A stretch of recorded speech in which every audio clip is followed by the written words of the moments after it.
નમસ્કાર. ક્યારે એવું વિચાર્યું છે કે સ્કૂલનો એક નાનકડો પ્રોગ્રામ આપણી પોતાની ઓળખ વિશે કેટલું બધું કહી જાય? આજે આપણે એવા જ એક અહેવાલ પર નજર કરવાના છીએ જે એક પ્રાથમિક શાળામાંથી આવ્યો છે અને એના કેન્દ્રમાં છે આપણી માતૃભાષા. તો ચાલો જોઈએ કે એમાં શું ખાસ હતું. તો ચાલો સૌથી પહેલા એક સવાલ પૂછે, ભાષા એટલે શું? શું એ ખાલી બોલવા માટેના શબ્દો છે કે પછી એનાથી કંઈક વધારે છે? મતલબ શું એ આપણી સંસ્કૃતિ, આપણા વારસા, આપણી ઓળખનો એક અરીસો છે? આ સવાલ બહુ જ મહત્વનો છે અને આજની આપણી ચર્ચા આની આસપાસ જ ફરશે.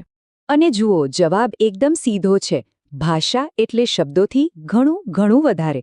એ તો આપણી સંસ્કૃતિ અને આપણા મૂલ્યોનું એક જીવંત ચિત્ર છે.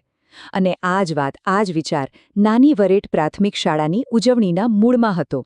તો થયું એવું કે 21 ફેબ્રુઆરીએ વિશ્વ માતૃભાષા દિવસના દિવસે નાની વરેટ પ્રાથમિક શાળામાં એક કાર્યક્રમ રાખવામાં આવ્યો. પણ સાંભળજો, આ ખાલી એક દિવસ પૂરતો તહેવાર નહોતો. ના, એનાથી કંઈક વિશેષ હતું. આ તો પોતાની ભાષાનું ગૌરવ શું છે એને સમજવાનો અને દિલથી ઉજવવાનો એક પ્રયાસ હતો. આખી ઉજવણીનો મુખ્ય હેતુ શું હતો ખબર છે? બસ એક જ, કે આવનારી પેઢી એટલે કે આ બાળકોના દિલમાં આપણી ગુજરાતી ભાષા માટે એક પ્રેમ અને ગર્વની લાગણી જાગે. એમને એ સમજાય કે એમની પોતાની ભાષા કેટલી સમૃદ્ધ અને કેટલી જરૂરી છે. તો પછી આ ખાસ દિવસની ઉજવણી થઈ કઈ રીતે? ચલો એ જોઈએ. શરૂઆત જ એવી રીતે થઈ કે આપણી જૂની પરંપરાઓ યાદ આવી જાય અને એનાથી આખો માહોલ એકદમ ગૌરવથી ભરાઈ ગયો. શરૂઆતમાં શાળાના પ્રિન્સિપલ અને શિક્ષકોએ ભેગા મળીને દીવો પ્રગટાવ્યો અને પછી માં સરસ્વતીની પ્રાર્થના થઈ. બસ આ બે જ ક્રિયાથી જાણે આખી સ્કૂલમાં જ્ઞાન અને સંસ્કૃતિનો એક ઉજાસ ફેલાઈ ગયો. સારું, હવે વાત કરીએ આ કાર્યક્રમના સૌથી ખાસ ભાગની. એ ભાગ જ્યાં બાળકો પોતે જ સ્ટેજ પર આવ્યા. એમને જ પોતાની ભાષાની મશાલ હાથમાં લીધી અને આખા કાર્યક્રમને આગળ વધાર્યો. અને મજાની વાત તો એ હતી કે નાના મોટા બધા જ બાળકોએ ભાગ લીધો હતો. જેમ કે ધોરણ 7 અને 8ના વિદ્યાર્થીઓએ તો ભાષાના મહત્વ પર જોરદાર સ્પીચ આપી. વળી જે નાના બાળકો હતા એમણે સુંદર ગુજરાતી લોકગીતો અને કવિતાઓ ગાઈ. અને એટલું જ નહીં, સ્કૂલનું જે નોટિસ બોર્ડ હતું ને, એ પણ જાતજાતની કહેવતો અને સારા વિચારોથી એકદમ જીવંત લાગતું હતું.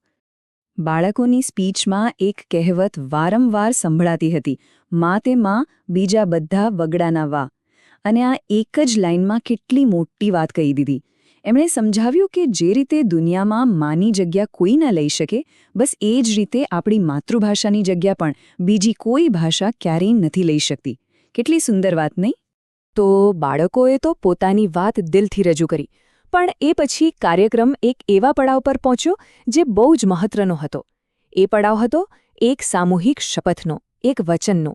ત્યાં શાળાના પ્રિન્સિપાલે પણ બહુ જ સરસ અને ઊંડી વાત કરી. એમણે કહ્યું કે જુઓ, બાળકનો જે સર્વાંગી વિકાસ છે ને, એ સૌથી સારો એની પોતાની માતૃભાષામાં જ થઈ શકે છે.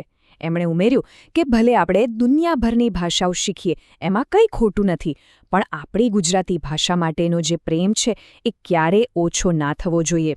એના મૂળિયા હંમેશા મજબૂત રહેવા જોઈએ. બસ પ્રિન્સિપાલના આ શબ્દો પછી તો જાણે આખી ઉજવણી એલા સૌથી ઊંચા પોઈન્ટ પર પહોંચી ગઈ. ત્યાં હાજર રહેલા દરેક વ્યક્તિએ એકસાથે એક અવાજે એક પ્રતિજ્ઞા લીધી. અને આ ખાલી શબ્દો નહોતા, હા, આ તો આપણી ભાષાના ભવિષ્ય માટેનું એક વચન હતું. બધાએ ભેગા મળીને શપથ લીધા કે તેઓ હંમેશા પોતાની માતૃભાષાને માન આપશે અને એને સમૃદ્ધ બનાવવા અને સાચવી રાખવા માટે હંમેશા મહેનત કરશે. ખરેખર આ જે ક્ષણ હતી ને, એ જ આખી ઉજવણીનો સાચો વારસો હતો. પણ હવે સવાલ એ થાય કે આવા કાર્યક્રમોની અસર કેટલો સમય રહે? શું આ બધો ઉત્સાહ ખાલી એક દિવસ પૂરતો જ હતો કે પછી એની કોઈ કાયમી અસર થઈ? ચાલો એ પણ જાણીએ. જુઓ, કાર્યક્રમ તો નક્કી કર્યા મુજબ રાષ્ટ્રગાન સાથે પૂરો થઈ ગયો. પણ જે અસલી વસ્તુ હતી એની અસર એ બાળકોના મનમાં કાયમ માટે રહી ગઈ. એમના દિલમાં પોતાની માતૃભાષા માટે એક નવી જાગૃતિ, એક નવો પ્રેમ જાગ્યો. અને સાચું કહું તો એ જ આ દિવસની સૌથી મોટી સફળતા હતી. તો આખી વાત આપણને એક સવાલ પાસે લાવીને મૂકી દે છે.